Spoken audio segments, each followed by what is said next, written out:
Call the meeting to order. The first item on the agenda is the approval of the agenda. Do I hear a motion? I will put the agenda in chat now. I read it. I have- Motion. Scott. And do I hear a second? This is Krista. I'll second. Okay, so the agenda's been approved. Has everybody had an opportunity to read the minutes?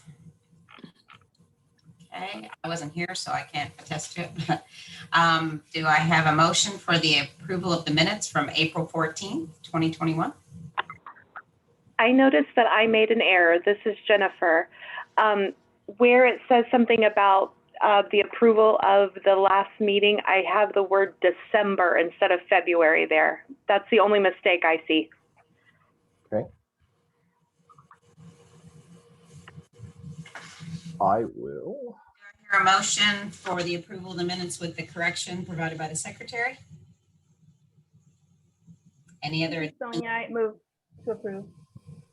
Thank you, Sonia. And a second? This is Winnie. I'll second. Okay. Thank you, Sonia and Winnie. Okay, and now the Indiana State Library report. Keith? All right. First, I just tossed the agenda in there. Apologies, I sent that to Lynn privately instead of to everyone in the meeting here. So can everyone see that agenda okay? I see like a bunch of people, including anonymous Nyan Cat, is now viewing the agenda. This is the best day of my life. Let me go ahead and pop up my slide deck here, and then I can share the screen and hopefully share the correct screen. Yeah, that looks right. Okay. All right. State Library report. So we are currently up to, I actually don't have, I had neglected to get the transiting media updates here. As of last meeting, we were at 77 libraries that were transiting DVDs and other media items. I can tell you that the fine-free and auto-renewal libraries are up to date. We're up to 43 fully fine-free libraries with 1 juvenile fine-free, 5 fine-free bookmobiles. And I just got a inbox request about an hour and a half ago for another library that's inquiring about it. So those numbers are ticking up steadily here, up to 80 auto renewals. That's our special project participation here. A couple of notes from my desk. The committee elections went reasonably well, despite some hiccups and hurdles that we cleared. Something to consider for next year is that I received some ballots. The cutoff date to receive ballots was May the 28th, and on my desk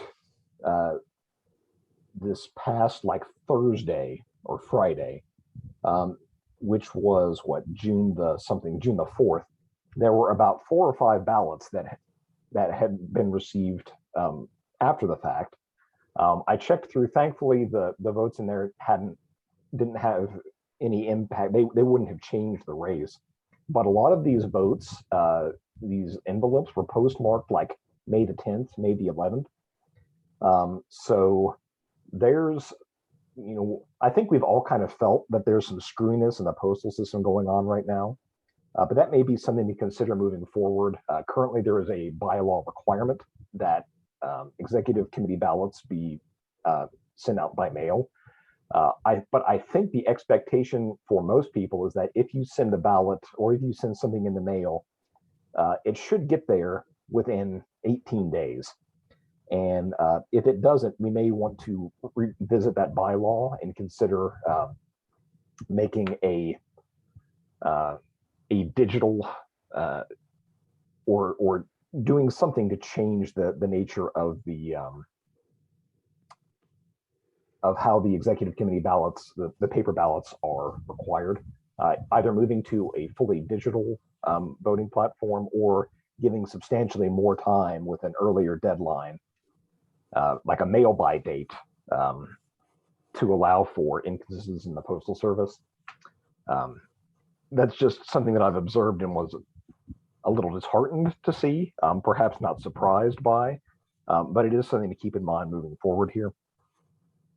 I did want to mention that we have, back in early April, we submitted a purchase for 2 new servers that would be replacing 2 old servers for Evergreen.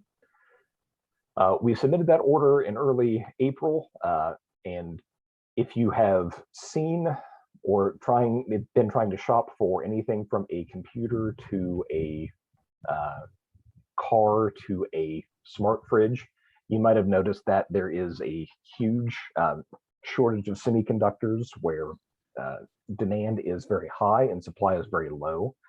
As a result, it is taking at least double the normal time for our provider CDW to get our servers shipped to us. That said, we have a targeted delivery date for those servers of June the 21st. This all leads into preparation for our plans over the July 4th weekend to perform a server upgrade. We have currently 1 server in place ready to bring online. So when we are 100% going to have some downtime and a server upgrade over the July 4th weekend, hopefully when traffic is smaller at libraries, Evergreen will be down during that time for that server upgrade. And depending on how many servers we have, we'll either bring 1 new server online or we'll bring 3 new servers online, depending on when we get the new servers that we learned here. And I think that is it from my desk here. Ruth Lynn, do you have anything to add here? Just to note, when we do the server upgrades, we are planning for the smallest window of downtime as possible, because we are just moving basically virtual servers from one hardware server to another hardware server. We're just moving the virtual servers and then spinning up the new virtual servers. So there will be no upgrade of any software or anything like that in the process. We're just physically moving the virtual servers onto the new servers. So hopefully we'll have the smallest amount of downtime as possible. Hopefully no more than a day, but we are going to plan for the whole weekend just in case.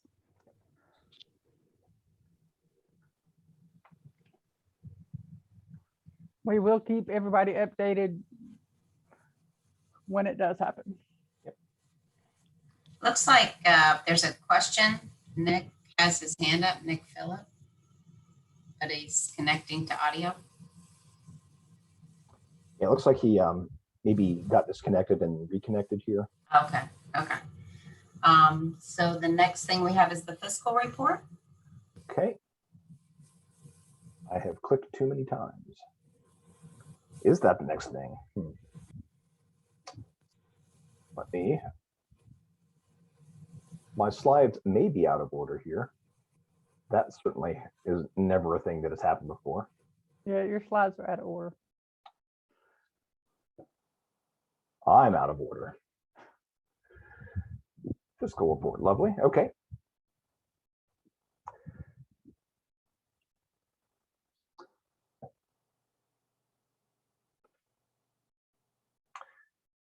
All right, our balance sheet is pulling up here presently. That is probably too small for anyone to be able to read unless you have like 420 vision. How about that? Does that look reasonable there? Okay. So currently we have spent $83,000 of particular expenses not noted in here yet. Those 2 servers that I mentioned that we are still waiting on, we have not, because we have not received them, we have not been billed for them yet. Those are around $56,000. And then we have our annual meeting coming up and the hackaway that we are currently working on scheduling for this October. So that would be another $24,000, which would bring us all together up to around a little past $150,000. So we are currently At halfway through the year, we are about halfway through spending our budget, so it looks like we're about on track there. Let me scroll down so you can see the other items in the line here. And those are the numbers. Any questions there? Or discussion, rather?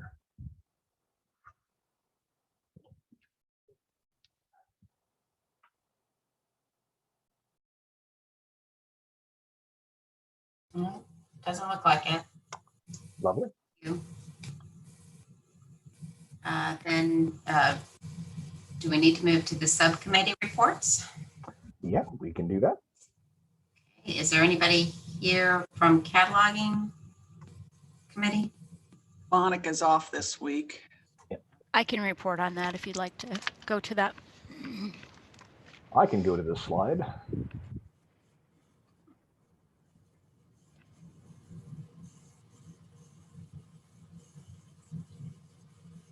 Okay. So Keith will see that I added a few things there. We did meet on the 3rd of June. It was, as always, a very productive meeting. I think it lasted about 3 hours. So we were all pretty exhausted by the end of it, but a lot of good things came out of it.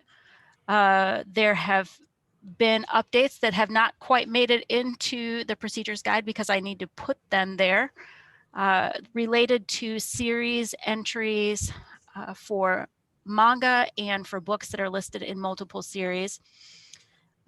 We also talked more about authorities and our local thesauri and how that's going to the expectation for what those mark fields will look like. We've just had a little bit more discussion on that today through the cataloging committee list. So there will be some more action that comes along with that.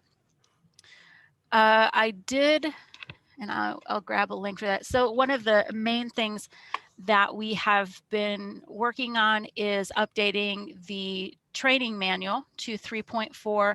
And as part of that, moving away from the individual chapters. If you're familiar with the cataloging and training manual, the way that it's listed on the website right now, there are individual documents for each of the chapters, and then there are hyperlinks that go to each of those. To if you need to refer to one chapter and another, you actually go to a different document. So as part of this update, we're putting the whole book, as it were, together with a table of contents. I'm going to see if I very quickly have that link here. I do. So you can take a look at, this is still the draft version that we are working on, but you can see it is still in a Google Doc. But you can use the outline functionality of Google Docs to jump back and forth in between chapters. And you can also see when this loads, you can see some of our comments, some additional work that still needs to be done. And what's going on with your internet connection, Keith? Oh, it's all this joking. excitement going on. Yeah. Do you have the ability to open the outline there? So, or are we still just waiting for it to render? I mean, it's getting there. I think it's probably Okay. more my computer than the internet. But. Okay. Can you just scroll down to that table of contents page real quickly then? And so this is one of the things that we're putting in there is this table of contents. If you can just click on one of those chapters, it doesn't matter what one. I am super excited about item buckets, so let's do that. Okay, cool. And so what that's going to do is jump people. So there will be the table of contents as well as the outline view that will jump you to that chapter eventually. And then the title headings will jump you back to the table of contents. So hopefully this will be a much, you can see I have some notes to myself to add links in the text. And the images and workflows will all be completely updated. Hope to have that all done and pushed out to the cataloging listserv and updated on the website. Hopefully prior to the next cataloging committee meeting, which is not until September. So, so hopefully we can do that before then so that you can all have access to it and start using it. The long-term goal with this is to actually move all of the training manuals to, first of all, this form, but then also to a new platform that has even more intuitive navigation. So we'll show that to you as we get to that. But this is the first or the 20th step. This is the first step that I've taken to get to this point, to have more user-friendly training manuals. Also, I'm not sure if you can see that that's 313 pages there. So big ups to our cataloging committee members for going through all of this work to keep it updated. And a ton of work that's being done currently, a ton of work that was done in the past. I mean, this is always building on the shoulders of the people that came before us. So, and it is something that there, and I'm trying to see, I don't see Jocelyn in here, but several of the catalogers and kind of OGs in Evergreen, Indiana, were part of coming up with these training manuals. And so big props to them for coming up with the original documentation we continue to build on. So that's what I have for that. If you can just go back to the slide and I'll move on to the next thing. We are going to be restarting or reinvigorating the parts project. I'm working on pulling apart all of that. Currently, we are about 50% through, and what the parts project is it is specifically geared towards AV material, physical AV material, and having parts assigned to all of those projected media types, especially the transiting video discs, so that when people are placing holds from other libraries, or that they're actually getting the thing that they wanted, rather than basically wasting the transit's time, wasting the people who are pulling holes and all of that and having to redo it. So we're about halfway done with that. What that looks like is 140,000 records. We have about 140,000 priority records to go and several 100,000 more on top of that, but that's another story. So it's a lot, it's a huge project that Anna was managing, and I'm figuring out how to pick up those reins finally to reinvigorate that project. The last thing from the cataloging committee is we did have a conversation about sessions at the annual conference, which we'll talk about in a few minutes. And the specific conversation about having an annual cataloging refresher, which is a requirement for Cat 1 catalogers to have continuing education, and this can be applied toward that, to have at least one session available at the annual conference, and then more as well, because not everybody can travel to that. So that's what I have for the cataloging committee. Lovely. 3 hours summed up in 5 minutes. Okay, and from the thank you, Ruth. Any information from the e-content committee? Well,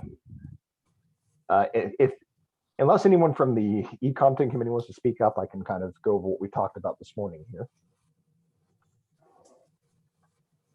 We did meet this morning at 10 a.m., so the meeting is still fresh in my mind here. One of the biggest kind of sticker shock items on our agenda this morning was Porter County Public Library and New Carlisle Public Library have started a dialogue about merging the Evergreen Indiana Digital Consortium with the Indiana Digital Download Center. The catalyst for this was Hoopla reaching out to us and saying, hey, we want to create a new platform that is essentially a rival for Overdrive. We like Overdrive.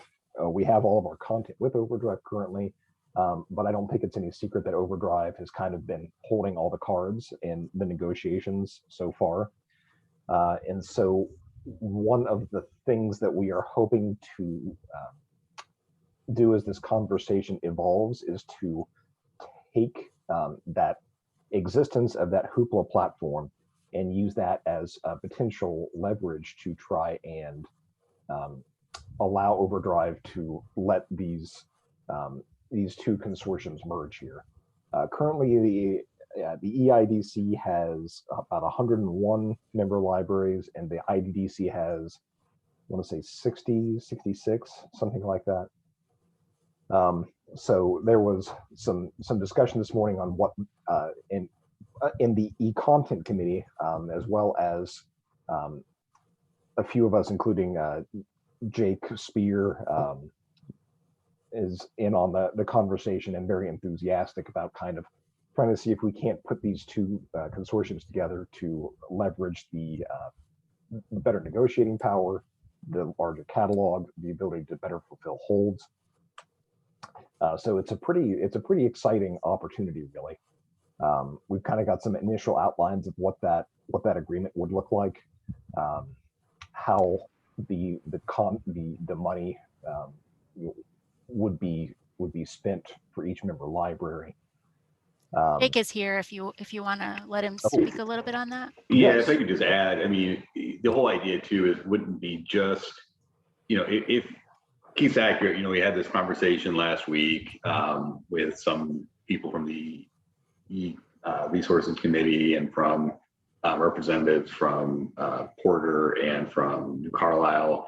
And the next step, we're going to talk with Overdrive about what that would look like, what steps would need to be taken. Again, this is totally optional, just something to explore. Right. If we were to go down the road where a lot of libraries were interested in the idea of potentially having one consortium that would have a collection development policy and maybe some other procedures in place to kind of help make sure that holds lists and other things are taken care of. I talked about the idea of opening it up to any library in the state to have an open window to say, if we get to that point, to join one consortium. And of course, if libraries want to continue on their own, they can do that. And we also want to continue to have a conversation with Hoopla to see what it looks like. But as we all know, there's a lot of legacy content in Overdrive that would kind of make it difficult to just pull up root and go to Hoopla or to try to maintain two of them. So we're looking at all options. I'm glad that Jesse and Stephanie from New Carlisle and Porter reached out to us and that we had a good conversation.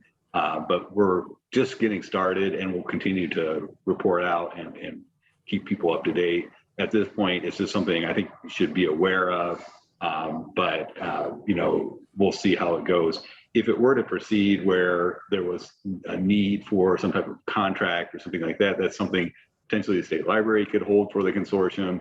I talked about how in the past, year, a little over a year, I guess now, because Wendy's been gone about a year, but we talked about it would be really great to spend some of our CARES funds or some of these rescue funds to help support like an e-book consortium, but it's kind of hard to kind of get into that where there's some small, very small, like a couple library groups, and then there's these 4 other consortiums. So there's 4 total besides, there's the 2, and then there's 2 additional smaller ones. And so, being able to maybe help the consortium with some federal funds as year to year or as a needed process. So I think right now we can just let it be and then move on unless Keith has anything else about from the e-content committee. But just as far as the ebooks, it's something we're looking at and we'll continue to be transparent about. But we've had our first meeting last week, and we have another one with Overdrive on Monday, and we'll kind of continue to gather information. Yep. Perfect. Thank you, Jake. This is why Jake makes the big bucks. Thank you. That's a great summary. Yeah. The other big thing that we talked about during the e-content committee meeting this morning was during 2020, we had reappropriated a number of funds, nearly $40,000 that we put towards digital subscriptions and offerings. Just, while during a time when a lot of shutdowns were occurring, we had a lot of money that we weren't able to do a whole lot with, so we put it towards some digital offerings. Now that we are looking at more what I'll call regular or normalized budgets, we've kind of had some discussions on, of those programs and subscriptions and offerings that we subscribe to, what are we going to keep and what are we going to let go? The one thing that the committee is sure about letting go is the Turnkey Book Club. The e-content committee voted to recommend dropping that from our list of offerings. The price tag for that annually is about $27,500 a year. I think there was something like 228 participants, I want to say, in it. So the cost per participant was something like $130, which is it's not a great use of our funds here. And is that's not an executive committee action required to drop that offering to the consortium, is it? I think that it was an executive committee action Okay. that approved it in the first place. Gotcha. So it will need to be a discussion and then executive committee action to Yep. Okay. drop it to. Yep. But the recommendation of e-content is to drop it. Correct. Do we have any discussion among the EC members about whether or not to just drop it? And that is, I believe we have the budget further on in the agenda, and that will be part of that discussion as All right. well. So Do we need to make a motion now or then? Make a motion now. Okay, do I hear a motion to I'm sorry, I should have said then. Ben? Okay. Yeah, then. I just saw yes. Yeah. Okay. No, yes. Okay. All right. So is there anything else from the e-content committee? Nope. Okay. Let's move on to the patron services committee, a report from them. The last patron services committee meeting was in March, and our next meeting is next week. So I don't have anything on here. But if anybody is here from the committee that would like to speak up, feel free. I did reach out to a few libraries regarding the use of adhesives on items. That was kind of a sticking point that some libraries had found some printers that printed transit slips on labels that they were affixing to the front of books and magazines. And there was some concerns about, especially as we move into the summer months, with those adhesives baking in the back of a Hyundai Sonata for 10 hours, whether or not they would potentially leave any residue on there. So I've reached out to 3 libraries and put out something in the Evergreen update about, hey, don't do that.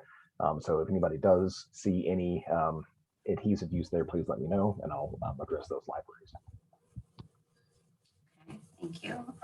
Anything from the strategic plan committee? We do, and let me pull this up here. So the strategic planning committee met May the 10th.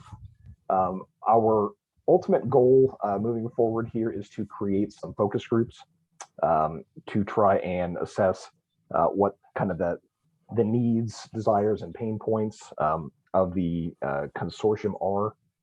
And as an initial step in that offering, we have created a survey that we want to get out to as many folks as possible. Everybody from directors to circulation desk workers, programming members, anybody who works in a library would be welcome to take the survey here. Pull it up. Why would I have it in the strategic planning committee? That would be a silly thing to do.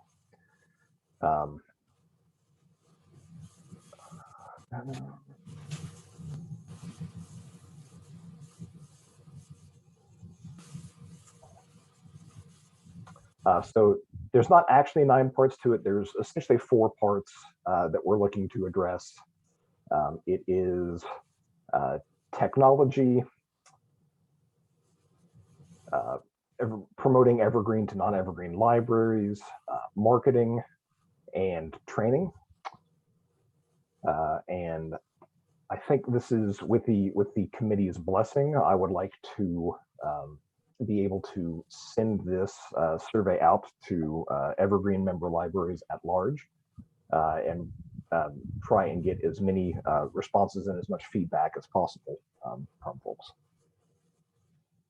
Okay, are there any questions or discussions about the Strategic Planning Committee survey? Any questions before we make a motion? I did post in the chat. Oh, no, I didn't post in the chat. I'll post it again. Keep posting. Okay, I see what Zoom is doing now. Okay. Yeah. The actual link to the actual survey, so y'all can actually look at it and take it and see what you think.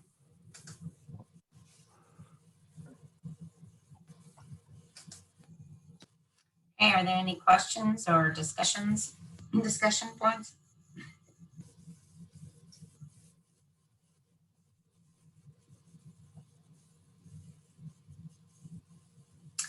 Do I hear a motion that the Strategic Plan Committee can send out their survey? So moved, Julia. Okay, do I hear a second? Second, Jennifer. Okay, all those in favor say aye. Aye. Aye. Aye. Any opposed? Same sign. Okay, so the motion's been made and approved for the Strategic Plan Committee to send out their survey to all member libraries. Thank you. Mhm. Okay, we're gonna move on to unfinished business. The Evergreen Annual Conference. All right. So the conference is still scheduled for August the 26th at the Fort Harrison Conference Center. That's a Thursday. I believe proposals, the solicitation for proposals just went out today. Is that correct, Ruth? No, Nope, not yet. Sorry. they will be accepted June the 9th, which is tomorrow through the end of the month. My mistake. I saw that a thing had come through on my email, and I've been haven't had the bandwidth to read deeply into it here. That was that for the committee. I don't know what you're talking about with your own inbox, but possibly. Possibly, yes. Okay, very good. Lovely. Okay. All right. If you would like to talk and say anything more about this, Ruth, feel free here. I mean, I can just go through that. So as Keith said, it's going to be held in person, and August the 26th, we will have a call for proposals that goes out tomorrow. Kind of skipping ahead in this, we have an inaugural conference committee that is established. Jennifer McKinley, Courtney Brown, who is here, and Brenda, who has changed positions. There she is in my Zoom face screen, are all graciously part of that. And so they're going to be proofreading the call for proposals before I send it out. And I appreciate their willingness to do that. And then helping with planning the day apart from just planning the sessions. We'll have a schedule of events available by July the 31st so that you can plan in your libraries.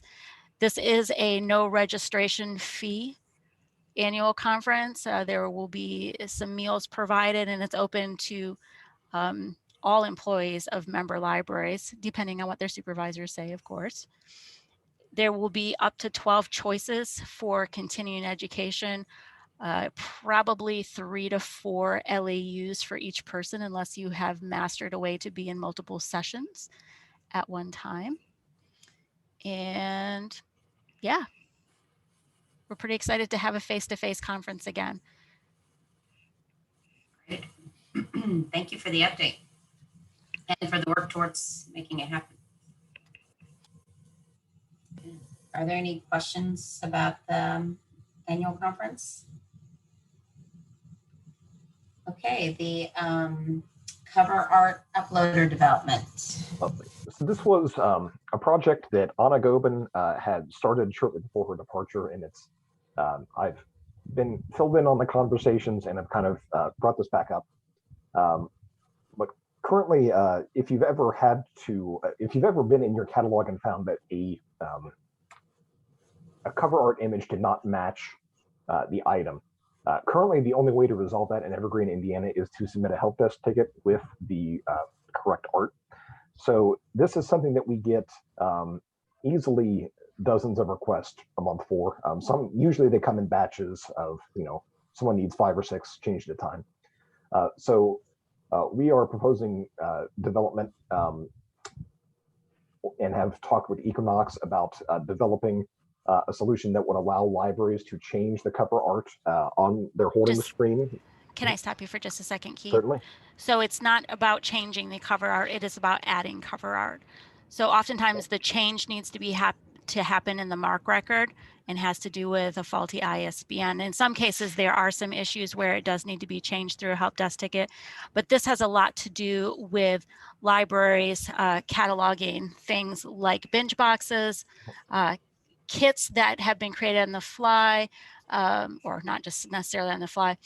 Library of Things is a huge thing where there is not cover art available for them before an actual picture has been snapped, a photograph has been taken, and so, or found somewhere on the internet and made. So this would be for adding cover art that is not available from a cover art supplier. Apologies for that. We'll get to that. We'll get to that. Yeah, Ruth is correct. That is what the development is for here. We have the ECDI has agreed to partner for this project here. And so we've talked to Equinox, and there are essentially 2 different development routes we could go. One is kind of a simple, no muss, no fuss interface that would allow end users to upload an image to a holdings record. The price for that project is quoted at not to exceed $5,000 with an estimated Q3, Q4 delivery of this year. That's one way we could go. Another way we could go, in addition to that $5,000 price tag, Equinox, we can request that they develop functional specifications for an additional $3,000 towards the enhancement that would create a administrative interface that would allow for, among other things, batch uploading of cover art images, as well as, I believe, replacing of existing images, if I'm not reading things incorrectly. So just a couple points of clarification. The 2 options they're distinct from one another. So the not to exceed would be for that initial kind of bare bones upload 1 image to the record without the administrative interface that provides more options. The second option is more in line with Equinox's standard project delivery, where they do a 2-phase project. The first phase being to develop those functional specifications, and then as part of that is included the price for the actual project. So it would be $3,000 to do that initial part for something that would include the administrative interface and the option to upload more than one image. Eventually, it would be 1 image to start with. I'm not sure that the database is actually configured in a way to use more than 1 image yet for records. So it'd have the administrative interface for batch uploads, which would initially provide the same functionality as the first one, plus an interface that could be built on in the future. There is not a cost estimate, but our supposition is that it would not be more than $10,000 based on what the initial quote is for the first option, keeping in mind that the ECDI will likely partner with at a 50% level for that development. So does that make sense, the differentiation between the two? So I have a question. So with the first option, it sounds like there's pretty much a start and a finish, and then option B seems to be one that we can grow. Is that correct? Mm-hmm. Okay. And So, provides growth for the future and for yes. Okay. Thank you. And Linda, do you have a comment for that? No. The only comment I have is that currently when we do upload an image to the database for a item, there are technically 3 images that are uploaded, a small, medium, and large. Right. Depending on which screen you are on, and depending on which image it pulls.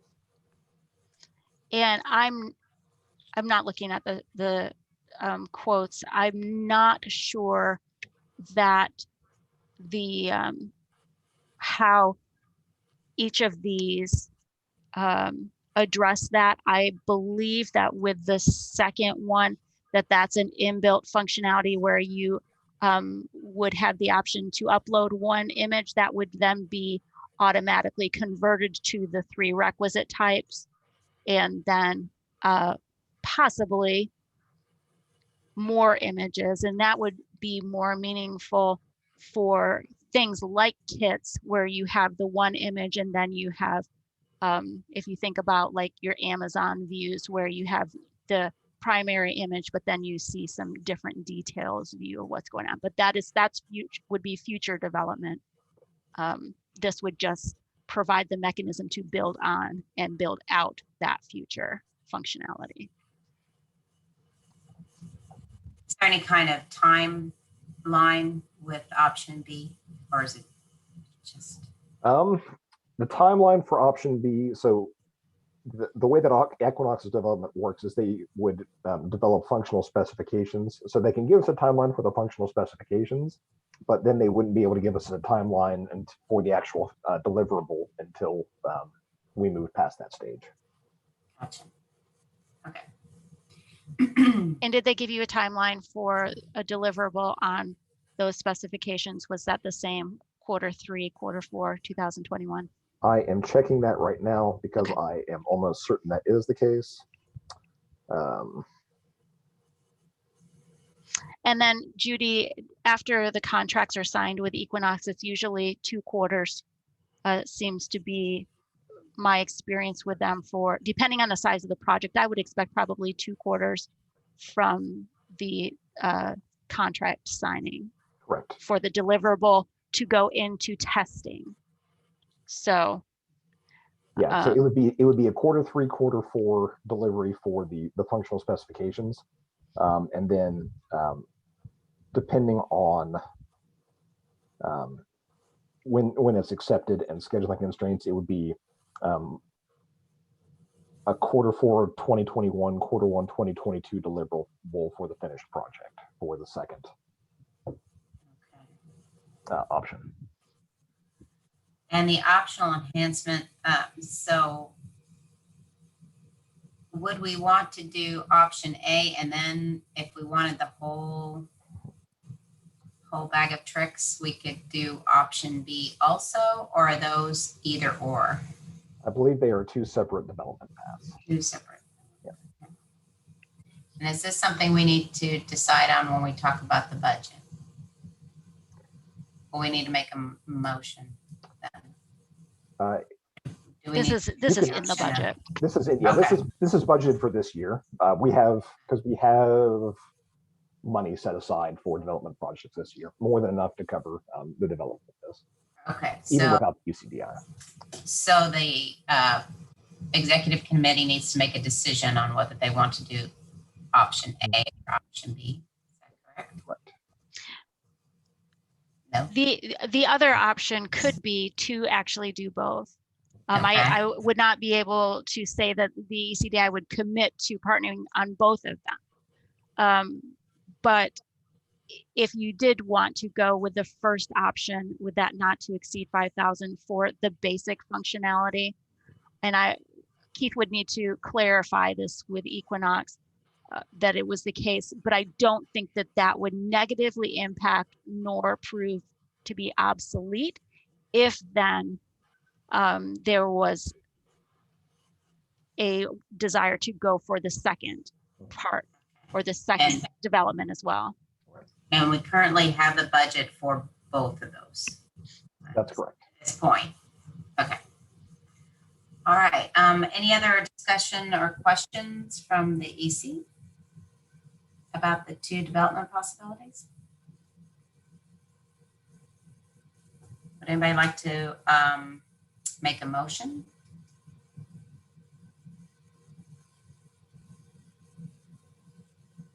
I do have a question, actually. Is there any benefit to bundling A and B, either cost-wise or as far as delivery? They're essentially bundled Okay. already. Just if you did the first one right now, you would get an earlier deliverable with some lower level functionality, but there would be some functionality. That said, when we're talking about this development, this also, so describe this.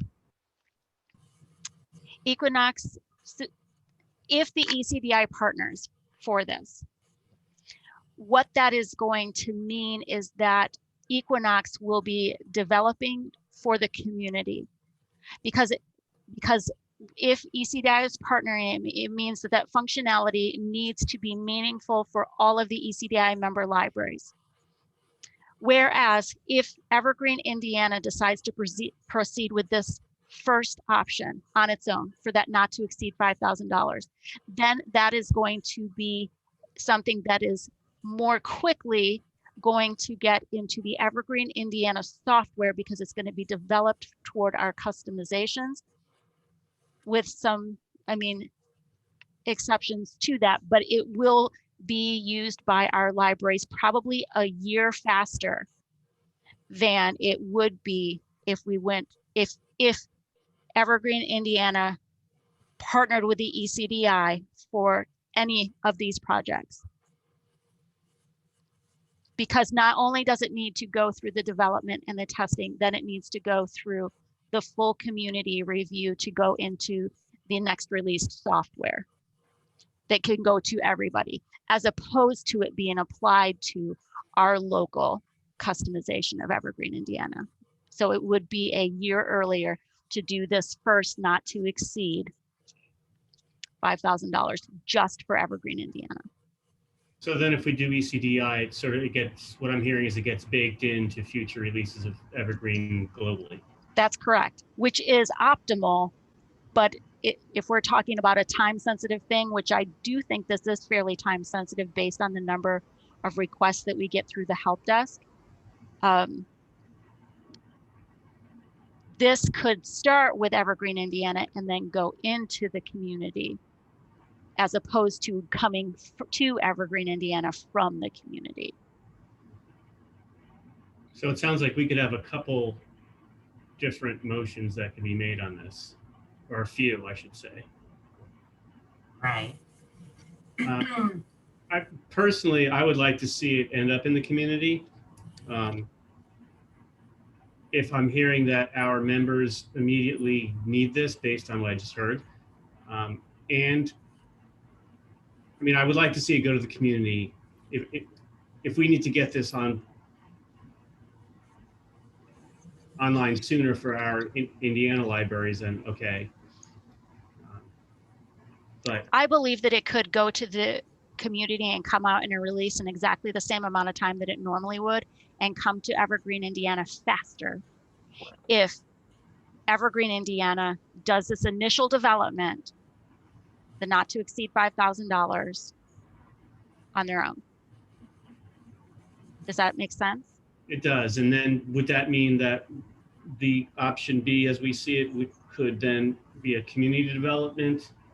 Yes, That's correct. but that would be down the road. Okay. Well, And I can throw a little sweetness into the pot if you want me to. So one of my roles with the ECDI is to coordinate the testing of new features for the projects that we sponsor. I would be willing to coordinate the testing for this feature for Evergreen, Indiana, which is not normally something that we do, but I would do it in the same way that we do for, unless Keith wants to do it.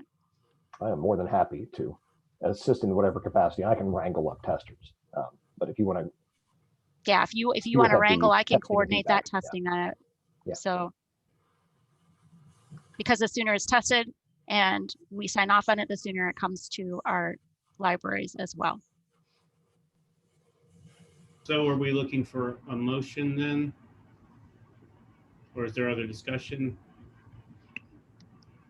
Any other questions? Discussion? Scott, you want to author a motion and then? Yeah, I'm trying to make sure I get it right. So I would motion that we proceed with A, the development listed in A, with the mind toward getting it out to the community, ECDI. I don't think you need to have that in there. Do you we? Can have. That doesn't have to be a thing. Okay. So yes, and I would also like to see B come online as soon as reasonably possible, because I think that would save everyone a lot of work in the long run. So you're motioning to accept the first option? Yes. I second it. Jennifer. All those in favor? Aye. Aye. Aye. Aye. Aye. All those opposed, same sign. Okay, motion carries. So do we need a separate motion to also do option B? No. Okay. That would be something that would come on down the road. And I Okay. think that would need to be communicated to Equinox that is the intent, but the effort needs to be put towards actually doing the first thing first. Okay, thank you. thank you. All right, next is new business, right? Is at the end of the, okay. Correct. First of all, I want to say welcome to the new members. Congratulations. Yay. And, Keith will, I guess, announce the committee election results. Yep. So we've got absolutely. So welcome, Janet, Cheryl, and Nick. Welcome to our merry band here. We're glad you guys could be aboard. And that also means that I would be remiss if I didn't mention and thank Brenda, Winnie, and Judy for your legal years of service here. It is a lot of responsibility and a lot of help. Thank you for so much for all you've done to help guide and steer the committee, especially during the past year here. I know it's been a turbulent time, but we thank you greatly for your service and volunteering here. So we do have our executive committee. I think we have Janet and Cheryl and Nick all in here. So welcome aboard. It always feels awkward to not welcome them right at the start of the meeting. I have to wait until new business to get it on the record here, but we are glad you guys could be here. The e-content committee and the cataloging committees are easy because there is no, I mean, it's essentially just who's interested and do at least half the voting members approve them. In this case, both Andrea, Rebecca for the e-content and Emma and Charles for the catalog committee made it onto the committee successfully. For the patron services committee, Caitlin Rollins will be representing Class A libraries, Katie Noonan and Nick B, Class B. Robert Neuenschwander, and Darla Lepley, representing Class C here. I have sent out emails to everybody at this point, so hopefully this isn't a surprise to anybody, and I can make the elections, I think, public in the next update that I send out, now that everybody's been made aware and it's brought to the EC. Great. Okay. Thank you again. Welcome, everyone. And migrations. Lovely. Okay. So finally, finally, I can stop tiptoeing around it. Porter County Public Library approached us a few months ago at this point with an interest to join the Evergreen Indiana Consortium. They are very excited about the being able to contribute to the open source nature of the Evergreen project. And so I'm happy to say that as of about an hour and a half ago, I have received Porter County's signed membership form. So like, you know, a good 15 minutes before the meeting started, which is what Ruth and I were laughing at earlier. So this would make Porter County Public Library, I believe, would be the 129th public library to join the Evergreen Consortium. And so I would love to hear if anybody has any questions, concerns, or comments about that. Oh, welcome, Porter County. Yep. They would be, their service population is around 150,000. So that would make them, I believe that would put them as the largest library in the consortium here. Easily. So this is kind of a big step, up for Evergreen, I feel, as a, you know, a lucrative target for, we are desirable. And one of their goals for approaching, and I think it is worth noting this, of course, there will need to be a vote on whether or not to approve their application, but making that assumption that they do, their desire to join the consortium is not a budgetary concern. It is a philosophical consideration that they really want to use the resources that they have to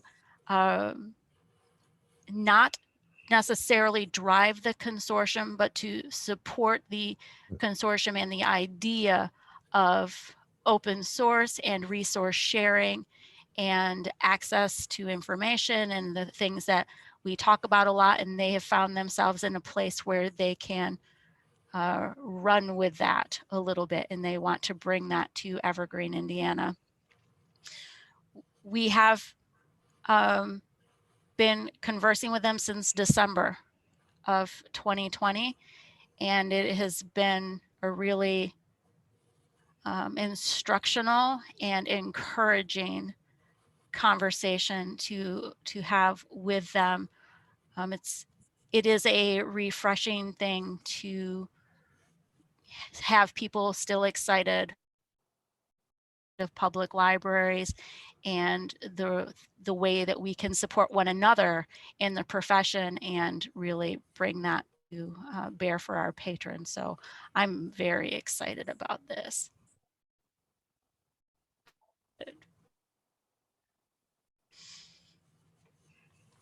Okay. Good job to Keith and Jake and everybody and Judy for all the support in that. And Scott, I know, was part of some of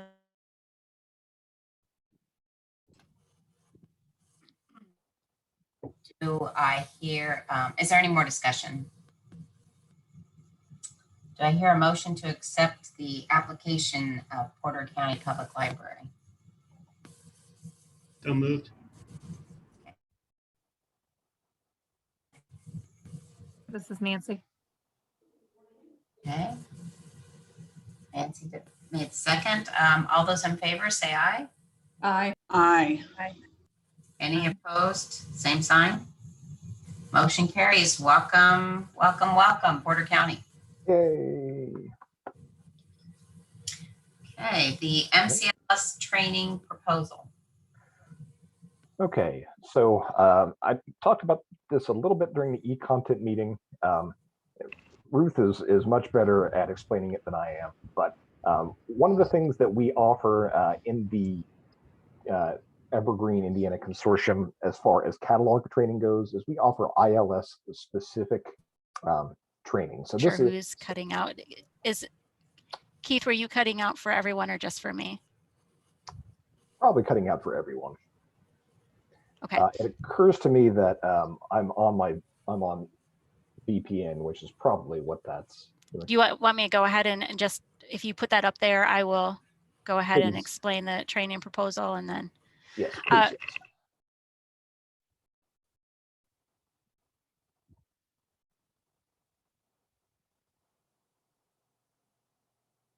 Yes. Centered around the Evergreen ILS. And do you want me to share my screen? Or wait, your VPN just changed. That's why I did that. But we have seen, I don't know if it's just recently, but it feels like it has been a recent thing, a need for other training. And a lot of that is, I mean, that it gets handled locally in most cases, but because we have a shared catalog and because we rely on all of the catalogers throughout the consortium to be working to a certain standard, that training is very meaningful from one library to the other. So from my experience, working at Hagerstown Library and other places, I came in contact, as many of you have, with the MCLS training offerings and found them to be of high quality. You also probably know some of the people who work there. And so I started a conversation with Michelle Bradley about what it would look like if there was a way for Evergreen Indiana, the consortium, to provide a mechanism for staff people at Evergreen Indiana member libraries to utilize the MCLS training. One of the barriers to actually taking those classes is they cost money.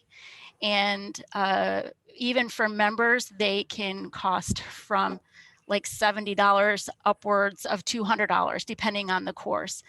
And that is not something that every library can or wants to fork out the cash for. And so had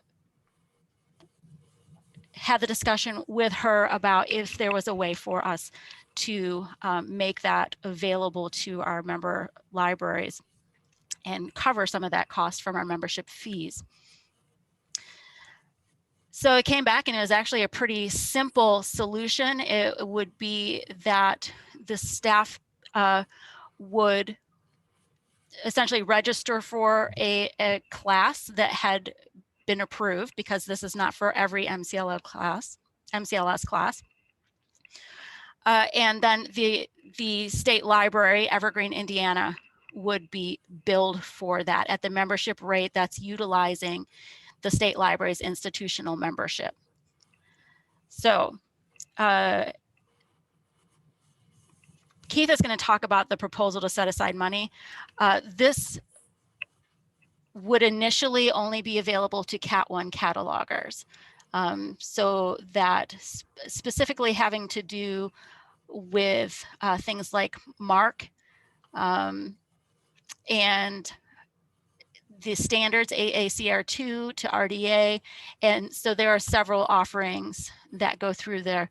This could potentially in the future be expanded to Cat 2 and maybe beyond that. But as a pilot, and because it does impact one library to the other, we would have this initially for Cat 1 catalogers, and there would be some other limitations on it, but this would be a way to offer continuing ed that's meaningful for the consortium, but is not ILS specific to our member library staff people. And Ruth, we're figuring on classes running between $100 and $150 per person, I think. Between $100 and $200. So they would Yeah. average to, yeah, that's generally what the membership rate is for cataloging courses through MCLS. And they're So- generally 2 to 4 hours. and those would be both LAU eligible and also serve as towards the annual. Possibly. It would depend on possibly the towards course. the annual refreshment for Cat 1 continuing education. Okay. So spoiler alert, we'll talk about the budget in the next slide here.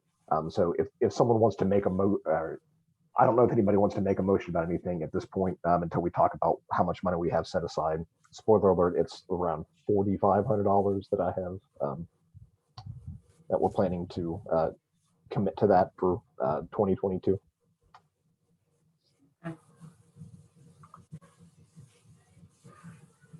Yes, let's discuss it when we look at the budget. Okay, lovely. Conveniently enough, it's now budget time.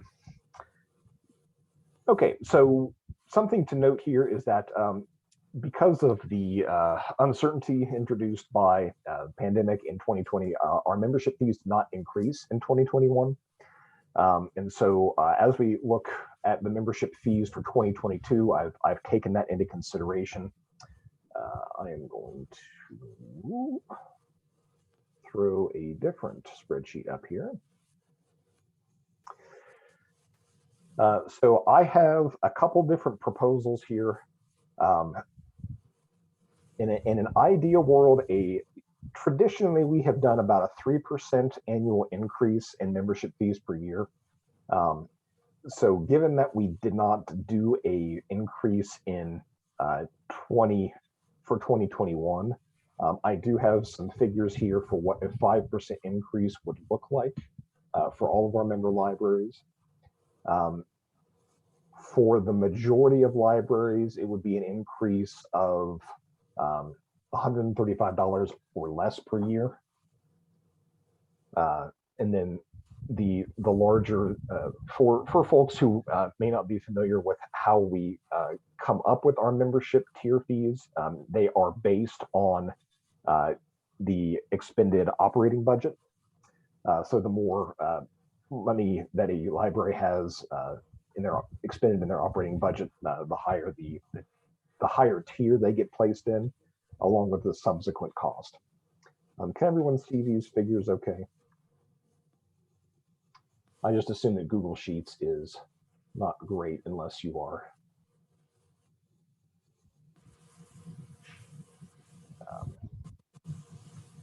on a, like, looking right over my shoulder.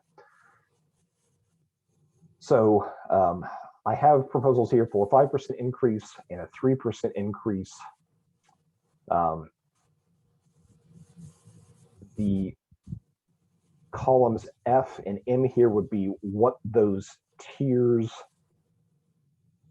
what those tier membership fees would be. The increase by column is how much that increase would be over the 2021 membership fee. And step is the difference between the current tier and the previous tier. Does that make sense? Okay. Yeah, and then the funds raised is the number of libraries in that tier multiplied by the total cost of that tier. That would give us these figures based on 3% and 5% respectively.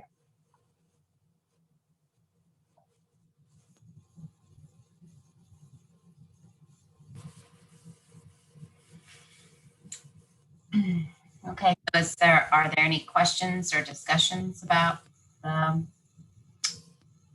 increase for 2022?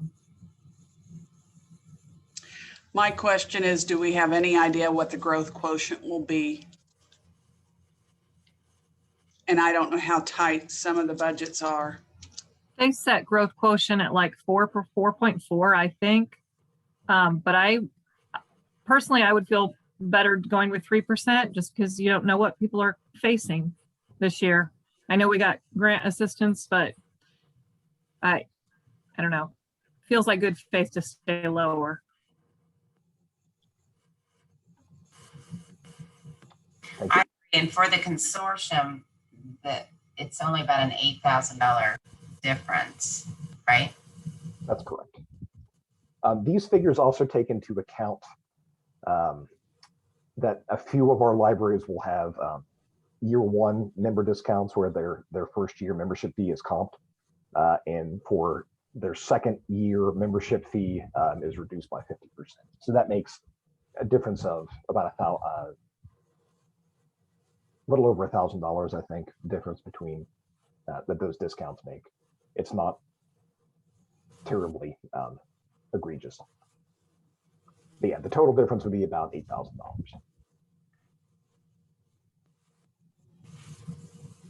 Any other questions or discussion? So the only thing I've heard is that the possibility of a 3% increase. Does somebody want to make a motion for that? I move that we stick with the 3% increase for 2022. This is Jennifer. Okay. Julia seconds that. Okay. All those in favor, say aye. Aye. Aye. Any opposed? Same sign. Motion carries. The membership fees will increase by 3% for 2022. Okay, thank you. I will get those out to libraries. How do you usually receive? I know we invoice those, but we typically make libraries aware of those, especially during budgeting season. Is that usually done by addressing bookkeepers or a weekly update, or what would be the easiest way? If you were receiving this information, how would you like to receive it? Just a direct email? I think that was you, Keith. Yeah, it's Oh, usually It it's a was mail from merge. Anna. Yeah. Yeah. Okay. It's just a mail merge email that comes out with the amount. Okay. So Excellent.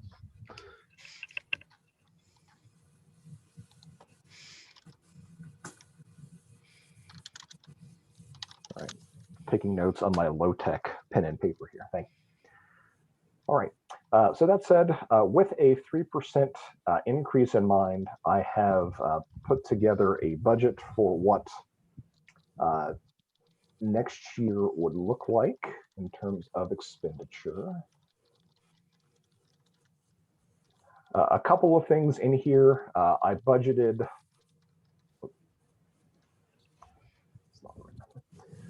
I budgeted $1,000 for our apps.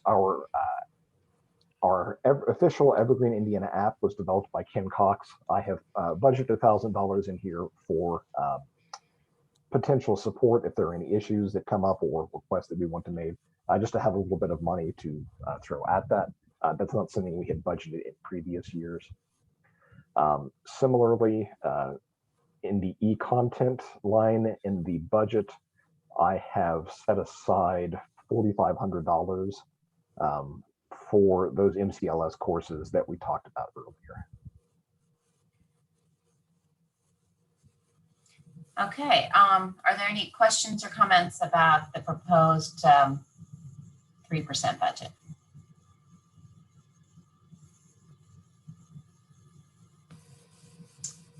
Okay. Do I hear a motion to accept the budget, including the $1,000 for the app support and the $4,500 for the MCLS courses?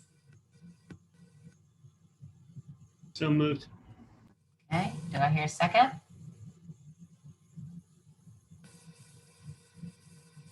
Jennifer, I second.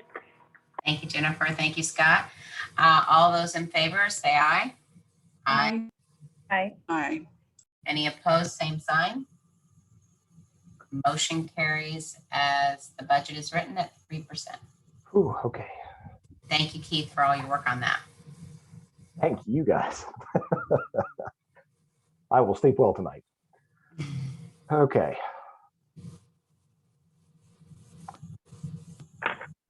All right, so we're back to the slide deck now, is that correct?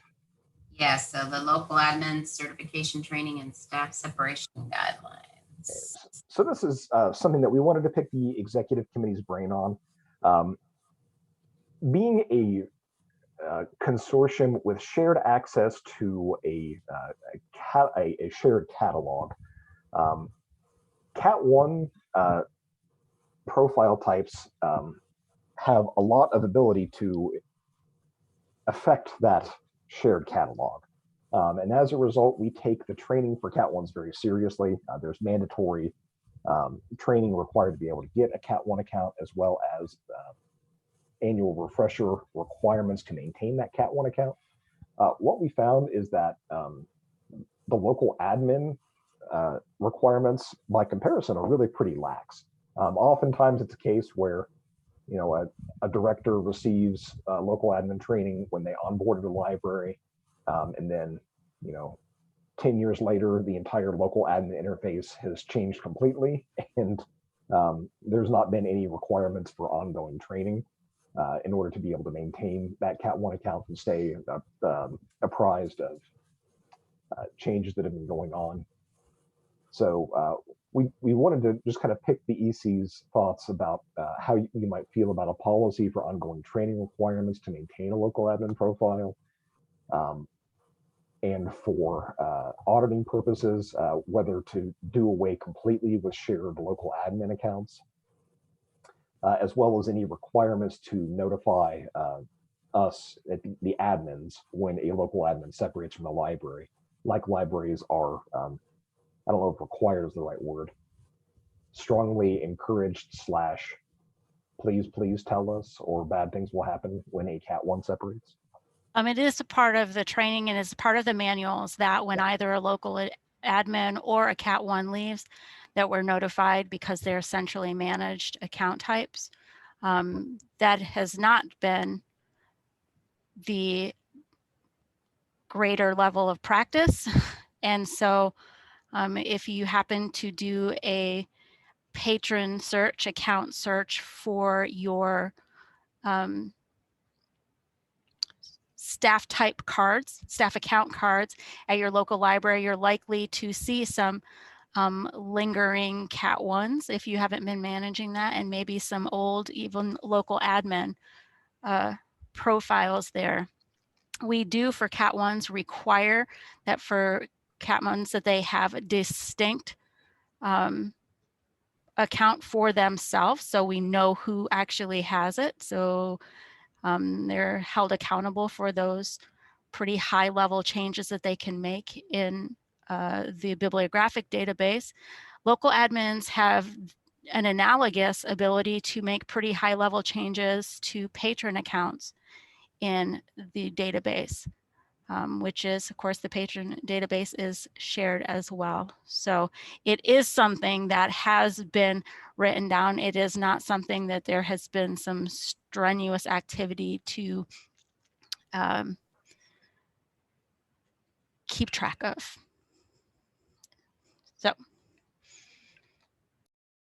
So are you saying that it's already in place, we just need to enforce it?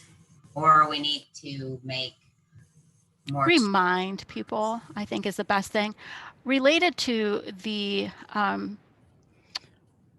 ongoing training, the idea of ongoing training, we see a lot of help desk tickets that are related to library settings, that are things that local admins can change, that have to do with registering workstations, that have to do with staff account maintenance, and those types of things, which are all the responsibility of local admin. And were put in place specifically because libraries wanted to maintain local control, hence the local admin type. And it does cross a bit of a philosophical line when we centrally do those things, when we consortially administer local administrative things.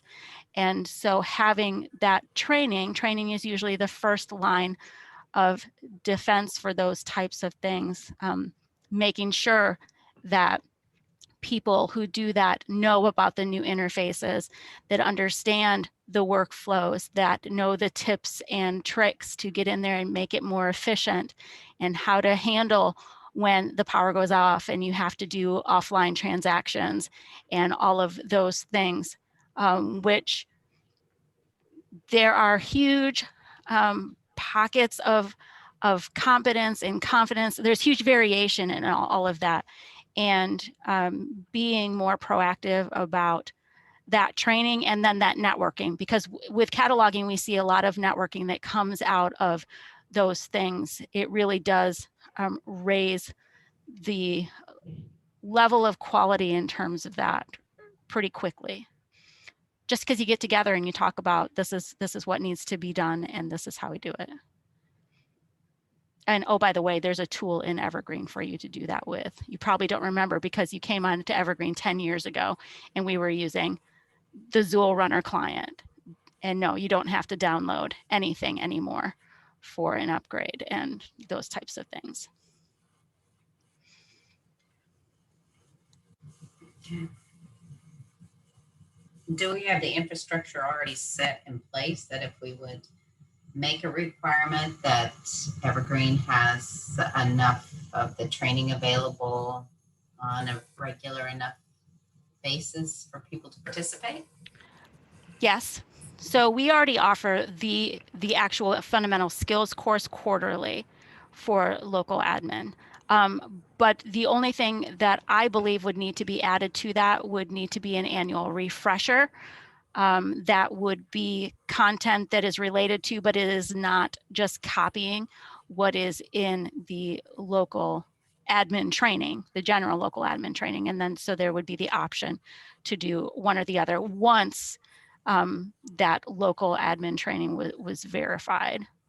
I do think that most of the people who have local admin accounts would not need to retake the local admin training unless they chose to, or unless they hadn't taken it since we went to the web client, which I believe was 2016, which is a while ago. So it might, be worth revisiting, but there be a refresher that was available as well. They would function the same as the cataloging refresher, where would be recorded and available for asynchronous exploration. So do we need a motion on this to make it so? I think we would need a motion to require a to institute an ongoing training requirement for maintaining that local admin profile. Does anybody have any questions or comments, concerns?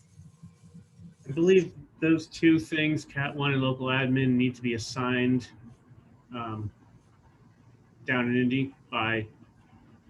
They do. You can't. Okay. So then, is there a way to make them just auto expire? There are a lot of things that are possible technically.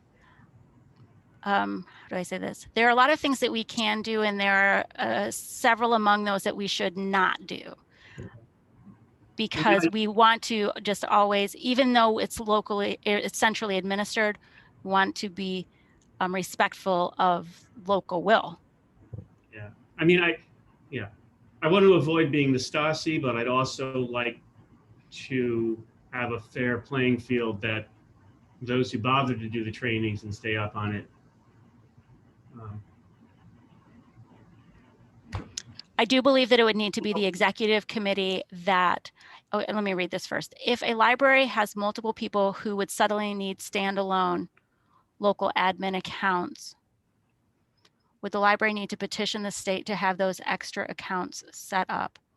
Or would that be something the primary local admin could set up?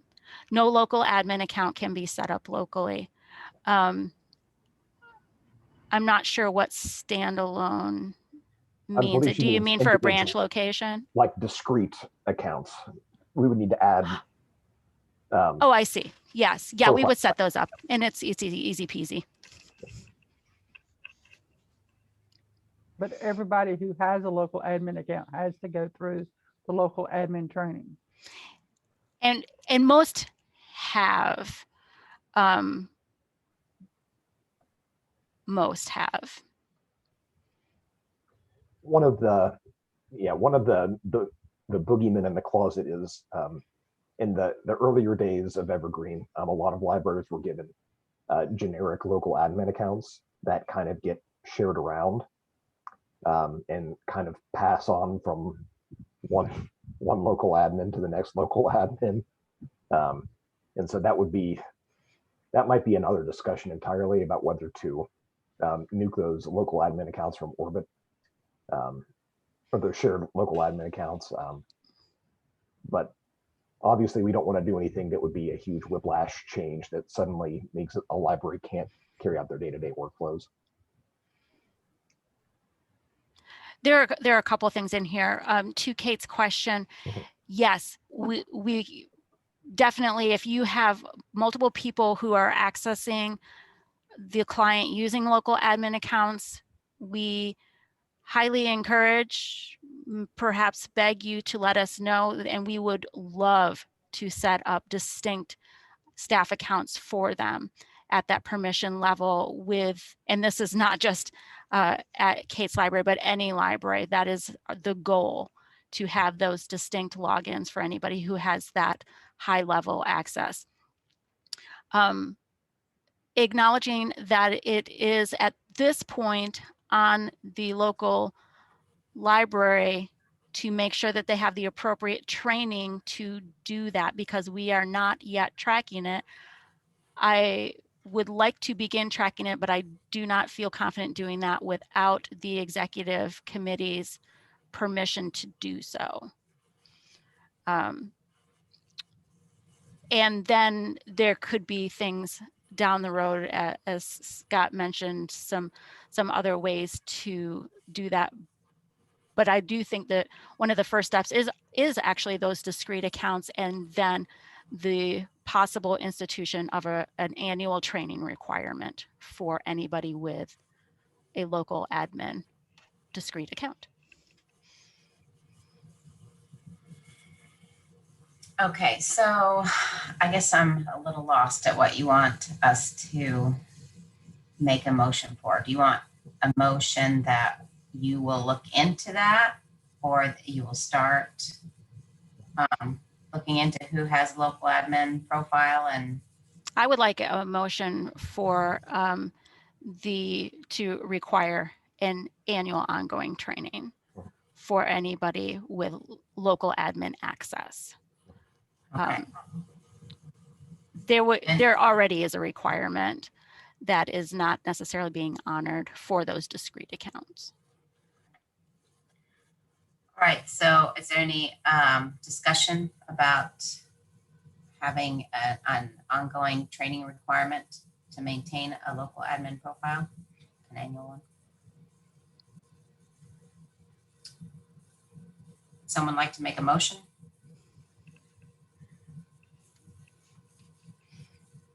So moved. Okay, do I hear a second? I'll second. This is Sonia. Thank you, Scott. Thank you, Sonia. All those in favor say aye. Aye. Aye. Aye. Okay, all those opposed, same sign. Okay, motion carries that there'll be an ongoing training requirement to maintain local admin profile, and you said annually, right? I think you said Yes, yeah, annually. Thank you, Ruth. Thank you. Okay. All right. On this slide, are we ready to move on to the privacy policy? Okay. Sorry, I am obviously ready, or at least my browser is ready to move on to the privacy policy, even if I necessarily wasn't. So it's up now. So this is something that came up the other day from a help desk ticket that was submitted by someone that we didn't know was an IT vendor. And what it got us thinking about is that, kind of similar to our discussion about local admins and catalogers having access to shared consortial records.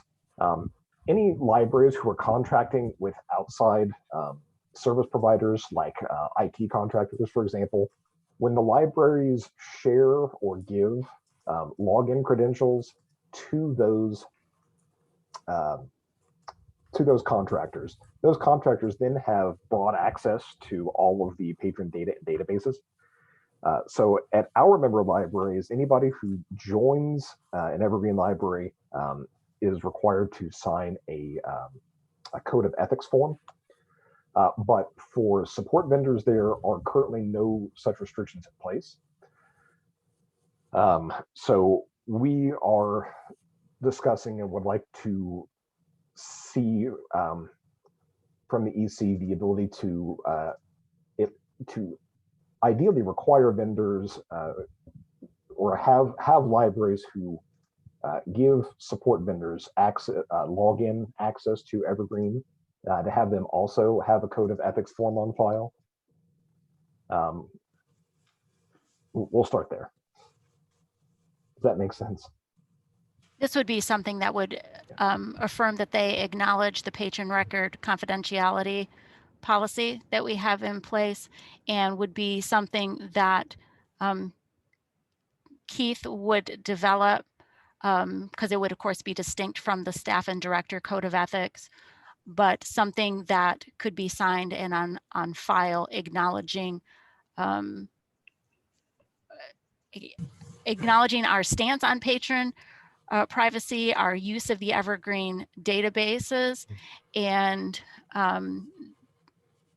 also their commitment to respecting the patron record confidentiality policy.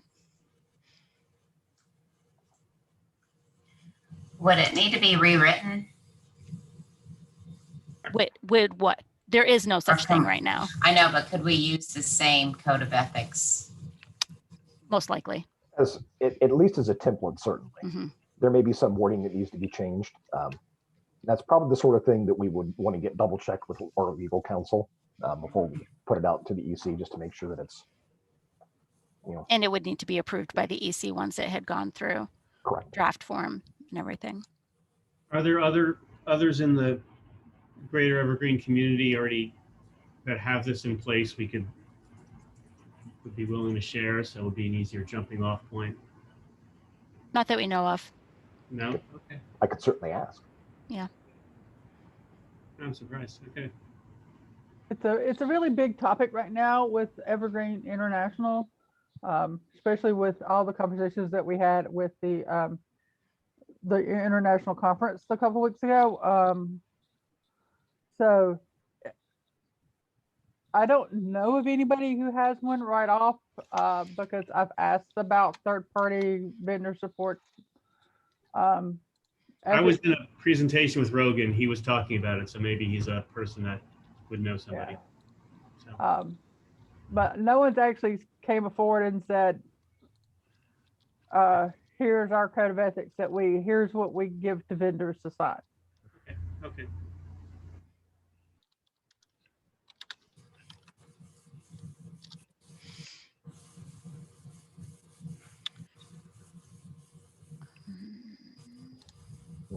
So do we need a motion that we support this or move forward on it? Is that what we're looking for? Mm-hmm. Correct. Okay, I would motion that we move forward with this. And I second it. I guess move forward with a privacy policy agreement for support vendors, as opposed to move forward with this.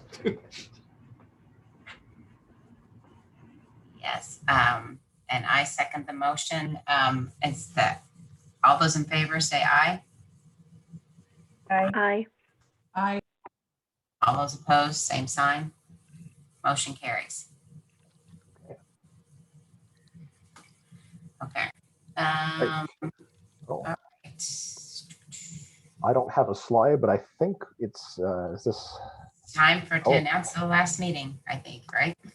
yes. Do I have elections on here? So I don't think I have EC committee officer elections on here. I think we could do next meeting. I don't see officer elections on the agenda. I can I am, as a member ex officio, I have no feelings. Well, and some people have had to leave. So, Yeah, I recommend that and it would wait. Yeah. do next meeting, just because some things that, so we can, yeah. So Just to people are read- here. But just to read Julia's comment here, if Julia Aker was the chair-elect, so she would have become the chair of the committee next term here. So if anybody else wants to serve as chair in her stead, she's been told to cut back on things. She'll serve if nobody else is interested, but if anybody would like to chair the committee, keep that in mind here. All right. So any other business before we adjourn? Okay, so the next meeting is August 10th, Yes. 1 p.m. Yep. So we actually, Plainfield Library is opening up their meeting rooms again. So we will plan to have a in-person meeting at the Plainfield Public Library, August 10th. Of course, with the ability for participants to, or executive committee members to participate remotely. The only thing about remote participation is that according to the bylaws, executive committee members do have to attend one meeting per year in person. But other than that, all the other meetings can be done remotely. Okay, great. And there will probably still be some social distancing protocols in place at that point at Hendricks County, and I'm not sure where their immunization rates stand, but for everybody's peace of mind, that will likely still be in force, but still in person. All right. Well, I want to say thank you to everyone. It's been fun on the executive committee. And I'm excited to see where we go forward in the future. So any other discussions before we adjourn? Thank you, Judy, for your leadership. Yeah. Go ahead, Ruth. Now that's what I was going to say. Thanks to Judy and to Brenda. I know Winnie has already left, but Judy has been pretty amazing in the past few months when we've had to have some weird kind of emergency-ish meetings, and we appreciate all of that and all of the representation that all of you have brought from different corners of the state. And shout out to Brenda. She's in a view that I recognize well with a staff that I love dearly. So it's always good to see that little window into an old world. Plus, I like her too. All right. So do we have a motion to adjourn? I move. This is Jennifer. Okay, thank you, Jennifer. And a second? Scott, thank you. Second. Okay, thank you, Scott. Thank you, Jennifer. Thank you, everyone. Thank you, everybody. Motion adjourned. Have a good one, everyone.